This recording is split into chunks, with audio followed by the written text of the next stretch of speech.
Holy cow. Hey.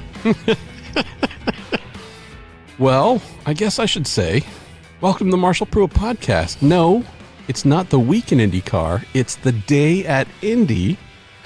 It's April. We're not in May yet, but we did just complete a really bizarro open test, JR Hildebrand. We did. Tell us about... We were all here for it. Yeah. A lot of us have been here for like 12 hours, and I don't know if anybody got more than like 50 laps in, but tell me about your day, because as one of the rookie and refresher group, kind of bizarre to, I don't know, you, Elio? Yeah. Fernando I'm always Alonso? kind of like, look, I guess if they're making Elio do it, yeah, you got to kind of be okay with it. But, yeah, you know, a little bit of a funky day. Just to start with, kind of the way the schedule was intended to work from the get-go. Get a couple hours worth, supposed to be from 11 to 1 for the veterans, and then rookies and refreshers from 1 to 3, and then some open practice just with everybody after that. And with the rain starting to roll through, those guys, everybody kind of just got pushed back. And then, fortunately, I was glad that we ended up being able to run. Frankly, I think there was definitely a little bit of chatter about whether or not the rookies and refreshers, that's something that conceivably they can do the first week of practice at some point, give us a little extra time then, but makes a big difference for us. A lot of us are, rolling out fresh cars and that kind of stuff. Makes a big difference to be able to get out there and just run a few laps even. So, sort of thankful that they built that into the schedule, and the weather stayed good for as long as it did to at least get out and run around. I'm sure a lot of the other guys feel the same way. So we did have in the veterans group, we had Takuma Sato go fastest at a 226.9 mile an hour lap. We had, I think, Ed Carpenter second. We had a couple of Chevys right behind him, a Honda behind them. No toes were in the 220 or so. Yeah. Nothing. We didn't see any. We weren't expecting any big jumps from last year. Yeah. Were you, just as an observer, while I love that I'm looking at you saying, when the veterans were on track, JR.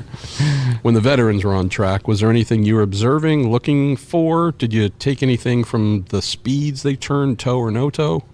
It's, like you're saying, it's hard to tell at this point. Sato was the quickest toe time, at the 226.9, I think it was, but quickest, I think, on the no toe as well at 222 and some change maybe. Yeah. So it's funny, just without watching the runs, it's really hard to actually know what's representative and what's not. I mean, you can be coming off of a big toe lap and, it'll register as a no toe for a lap, and the thing kind of is just spooling down over a lap or two. So hard to really say, feels like there's certainly some quick cars in both camps out there. So that's really what we look for, I think, to start with. I think the biggest thing for sure for me in just watching the veteran group while they were out there was trying to get a feel for how much different, if at all, what we can kind of expect just in terms of the race running. Last year was, I would say, sort of a significant anomaly relative to the last bunch of every year crazy with the DW12, just chronic, crazy understeer from the middle of every, no matter what you do. I mean, we were running, and you talk to guys up and down the pit lane, running just silly setup stuff that you would never otherwise even consider, to try to get the cars to rotate in traffic and get through, just be able to hang in there over the course of like half a stint in practice, let alone picking guys up, like we're used to. You're used to having a good car and be able to run through a big pack of cars. And instead, we didn't have that. The cars weren't towing up to each other quite like you thought.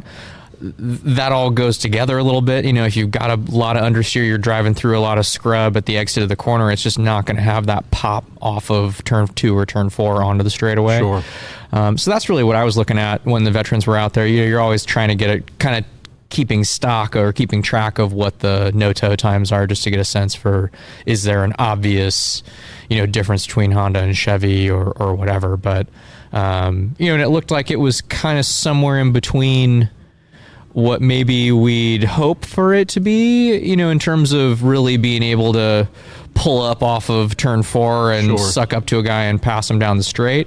But certainly a handful of cars out there looking like they can stay a lot closer through the corner. So, that's certainly one part of making that equation work better is, if you can just hang in there with a little bit less of that, big plow to take the car off.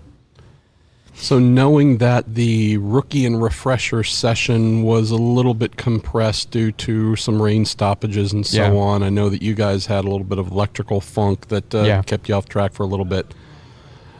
Every team came here hoping for nothing but sunny skies, had a big old list. We're going to try 1,000 different things. On top of all the things you would want to test, normally we also have some of the new allowances this year, some new, and this is a name we're going to speak about later, some new gurney tabs that are allowed.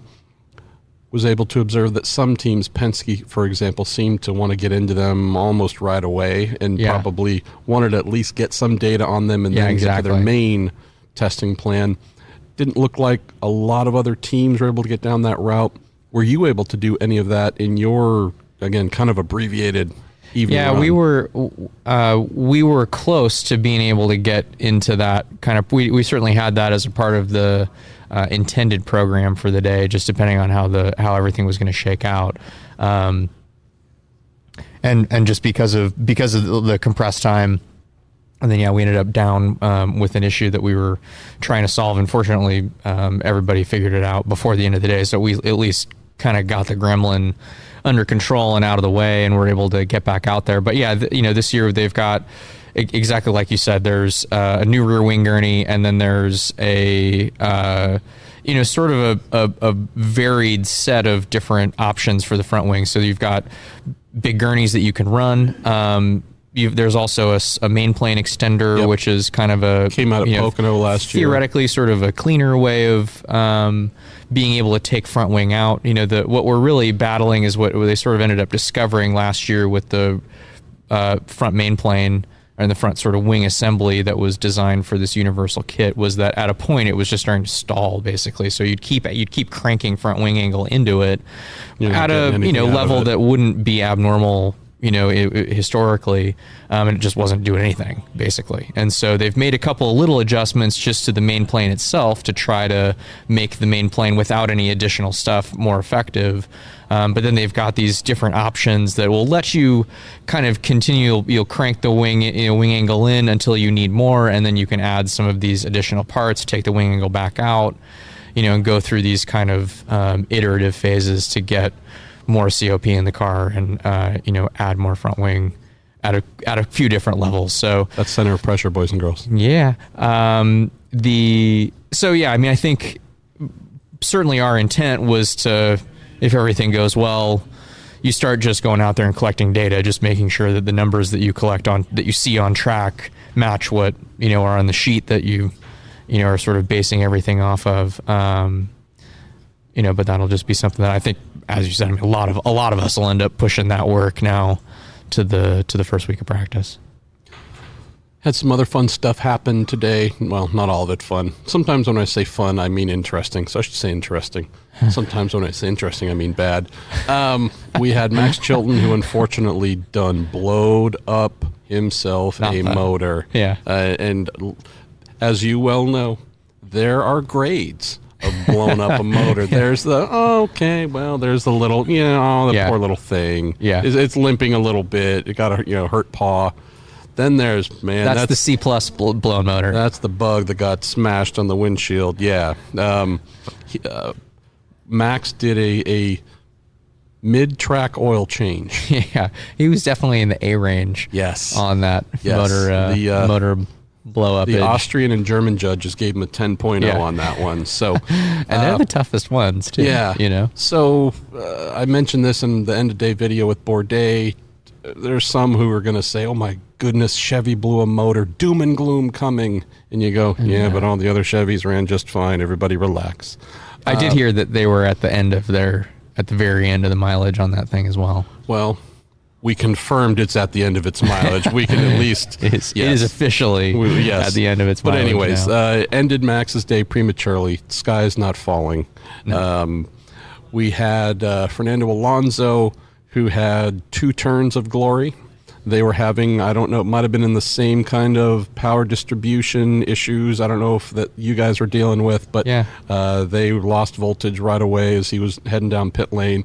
So he got 2 turns, thing stalled and died. They threw batteries at it, ended up being the main distribution unit. Got him back out. He was able to run for a little while. Things were pretty good there. Didn't have any spins or crashes that I know of, which is good. We had a little bit of rain going on. That was a little bit fun. Beyond that, kind of not a whole lot of work got done day, but at least everyone's going home for the most part feeling pretty good that we turned laps. Yeah, exactly. I mean, I think, for sure, coming out here yesterday, you started to see the weather and just thinking like, man, I don't know. You have enough of these days over the years to know that this can go either way. And that there's, the one thing about IMS is even if it's not, even if it's just kind of green on the radar, you can have this little spitting rain like all day long, and never run. And it doesn't even ever show up on the radar, And so, I think once you go into a day with that as, that's a potential, a potential outcome is that you just sit here all day and nothing happens. And if we push to tomorrow, weather's not any better tomorrow. You start looking at Friday and it's like, God, now we got to sit here for 2 days to do nothing. And everybody's changing flights and everybody's doing all that stuff. So I think at the end of the day, I think most people are walking away feeling pretty good about just being able to get out there and at least get a feel for it. It was cold and all that kind of stuff today. So there's going to be things that are just different one way or the other, but to be able to knock the rust off and, like I was saying earlier, for a lot of people to roll out fresh cars and just get that part of it done and checked off the list that, you've gotten through those initial install checks and you can feel good as soon as practice starts on Tuesday just to get with the program. So we had no Pato Award, although he was here. I saw him. He said he was he's sick as a bunny right now. I think the team might have sent out a tweet explaining why he wasn't on track. With the late signing of his with Carlin, basically it was too late for them to request and get a third motor for this test. So nobody did anything wrong. Just his late signing kind of made that happen there. Also, I know your teammate Sage Karam was here. Wasn't in a car. I believe it might have been something similar in that vein of just everyone hustling to trying to get motors ready for the month of May. Maybe not everybody had one that they wanted right here. No official announcement of who's driving the Aeroschmidt Peterson Motorsports number 77, but you might have shared the track with the guy you and I both love by the name of Oriol Servia, whose name was on the car as well. So we might have a vague idea. Likely. Yes. We're going to go ahead and half suggest that 35 of the 36 entries are well known. Other than that, why don't we close, JR, on talking about your program and also some of what you're doing with the program this year. So we're sitting here, you've got your Salesforce hat on, you've got that livery on the car again. What makes me happy when I see that, knowing that they were here for the first time with you last year, is they found value. There was driver aside, they were able to find value in other areas, but kidding aside, clearly after their first engagement, they said, hey, cool, this works. We want to come back. As IndyCar's trying to pick itself up more and more, just tell me about the engagement with them, what you heard, because it's important. For sure. No, it's a great point. No, it's been awesome. I mean, they've got a huge employee base here in Indianapolis. They acquired what was Exact Target, which was, sort of the epicenter, I think, the first real big mover here in the Indy tech scene. And chose to keep that part of their business as Salesforce here, which is it's sort of cloud marketing that Exact Target was doing, to keep that here in Indy and continue to add to it. So they've got, I think domestically, it's their second or third largest employee base outside of San Francisco. And so, obviously being a Bay Area guy, but living here for a long time, I knew a lot of the people actually from Exact Target. Just cool to kind of connect those dots and see the appreciation that sort of the home office, as you'd say, has for, a little bit of history and engagement in the community here with their employee base here in Indy. And like you said, I mean, it's been, for me personally, really awesome. Don't say me personally. For me. Just, yeah. Just for me. Yeah, because impersonally it'd be weird. That would be weird. For me, you're too smart to say me personally. it's there we go. Sorry, I'm getting grammar lessons and everything but here. you're going to give me the smackdown on something else as we do to one another, because it's right. We try to make ourselves better. We That's uplift fair. in the Bay Area. It's going to be on air one of these days. And I'm not editing that out either. But please, hopefully it'll be on TV and just rip me to shreds, because it's kind of funny. Try good word talk. It's been cool for for me with Mark Benioff as the CEO. He's obviously a huge figure globally. You see him all over the news, and he's very strongly opinionated, but has he's just been such an awesome guy to get to know on a personal level, over the last, and that had sort of started prior to this whole thing getting kickstarted last year. Sure. But has continued over the last year, and like you said, just I'm psyched to be able to keep the program rolling and keep it together, and we'll see where it continues to go. So let's close on something that it's a can. We're going to open it. So you are carrying the number 48. Yes, sir. This year, with the blessing of the Gurney family, honoring the Big Eagle, a hero of yours, hero of mine. Tell us about the decision to do that, and also knowing that we are hearing from a variety of team owners talking about wanting guaranteed entries at the Indy 500 if they're full-time entrants. This is a perfect year to see the number 48 in place, because socialism wasn't a big part of the Big Eagles mindset, was it, JR? Little did you know you're going to be driving home the message with the car number this year. So we'll start with the car number. The short version of the story essentially is, every year, especially as a one-off, you come in and you need to pick a car number. You're not stepping into a program that has a consistent car number year to year all the time. And Dennis and the boys there as a additional entry to the 24, which has remained sort of a constant for them, have been really awesome in letting me play a role in deciding what we do. So last year we were 66, and Fernando comes in and pulls the rug out from under me and takes the 66 for this year. So we were on the hunt for a new number. Never heard of that guy. And who is that guy anyway? And we actually had a little bit of a laugh about the whole thing. But so he took the 66. So we were kind of thinking, oh, well, you flip it over, you do 99 or something like that. You just kind of start thinking in the normal terms of the whole deal. And then I was looking at the list of just what was available. And I thought, man, like 48's right there, that would be really cool. We did a little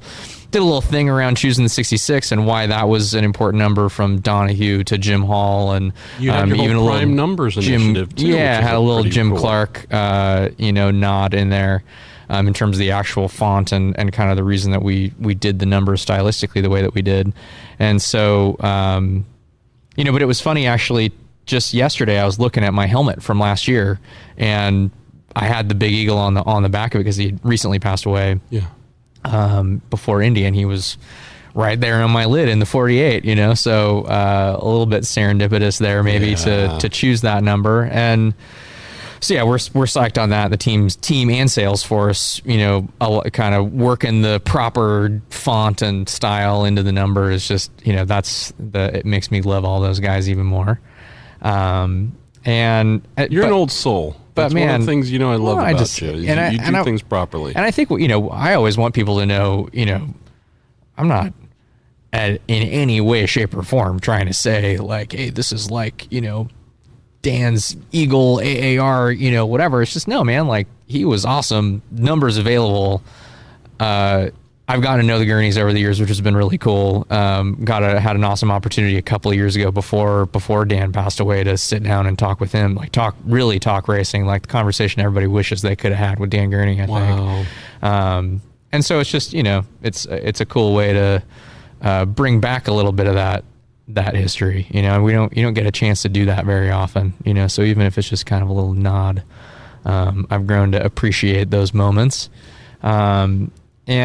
But dude, the guaranteed entry thing, like you said, I mean, I think I've had I've been in and out of racing full time in the series. Like, I've done some consulting work. I've had reasons to really look at what's going on here. And just when you take a step back, like Indy still just it has this thing that nothing else has. You know, it's still, even without the turbine car showing up, like without the crazy innovation, without all that kind of stuff that would just put it on an absolute like insane other level in today's modern world of like spec'd out motorsports compared to everything else, it still has this, it still fits the historical arc. It still has this, you roll into the speedway gates, and as drivers, every time you roll in here, it just feels different than everywhere else. It like kind of hits you in the face that you're about to go drive the Indianapolis Motor Speedway. Like it has a gravity to it. And a part of that is because of these traditions that remain intact. And to me, like the Indy 500, like the Indy 500 as the spectacle stops becoming, or the Indy 500 as the race stops becoming the Indy 500 as a spectacle if you start stripping those things back. Then it starts to just become like everything else that's, become commercialized and become, sort of work to fit this, corporate model and all this kind of stuff. And I guess to me, it's kind of like, I don't know, when I think about Indy, when I think about times when, big teams have gotten bumped out or whatever, those are some of the most tense, epic stories that we remember all of ever them. Get told at this place, and sponsors come and go anyway, man. Like all of this stuff, I think as a community around this place, we have to pull back and kind of realize like there's a history, but there's a story that this place tells, and it can still tell it in a way that no other place on the face of the planet can.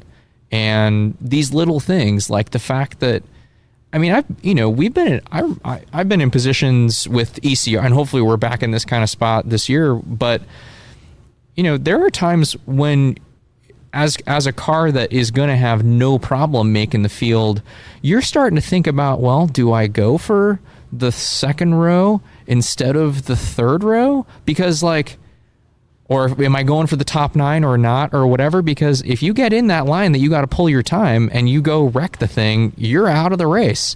Like it even impacts people up and down the entire qualifying order. The fact that there is this like ultimate risk involved, and so it's not just the cars that are consistently on that bubble. It's everybody top to bottom. It's on everybody's mind. I mean, that's a degree of tension in like our sport that straight up just doesn't exist anywhere else, and to me, that's like, what are we doing if not to have that kind of pressure and that kind of really unique aspect of what's going on? I mean, that's what makes this place what it is. You can logically break down the argument, and it's like, okay, I get it. It makes sense. Like I can understand the mindset of wanting, thinking that this is a sensible thing to do to preserve the sponsorship of the teams that are committed on a full-time basis and all this kind of stuff. But based on a minute percentage risk. But it's just kind of one of these things that it's like, man, you don't ever get that back. And there's more to this place. Like I think we really should appreciate and have an even higher degree of respect for the traditions here, because they are still what make it tick. They're still what make people come here. They're still what makes Fernando Alonso feel like he's got to do this. Like he has to, come here, and he'll keep coming back, as long as he, until he knocks it down or whatever, that there aren't other places that have that kind of, there's certainly on like major circuit racing schedules anymore. It's what makes the place special. I mean, I'm on the other side of that, or whatever, but I mean, if I was, I guarantee, I promise you, I'd be saying the same thing if I was a full-time guy right now, JR Hildebrand, thanks for stopping in at the end of a long day. It's 8:40 p.m. I know you haven't had dinner. I'm gonna go find me some dinner. Okay. What are you thinking? What's your mind telling you? I'm thinking honestly that Chipotle is right down the road. So Oh my God. that's So you like pooping your pants, is what you're telling us. I've never had a bad Chipotle experience, Marshall. Okay. Yeah. I've had one. I've tried it once. But then we also come from a region where like real actual good like, Mexican food, True. like, there'd be no reason to go to a Chipotle. But if I can anybody's understand. got good Mexican suggestions in Indy, Okay. I'd be happy to. All right. Well, there's a little hashtag. take Let us some. know. Give JR some good Mexican options here in Indy, if you happen to know. Thanks for stopping by, my friend. No Thanks to our awesome partners and sponsors at Cooper Tires and the Justice Brothers and Toronto Motorsports. And follow our man, JR Hildebrand, on the good old interwebs, on the social medias. You're going to be doing some good stuff this next month. And hopefully we'll have you back on again for another day at Indy. Thanks, man.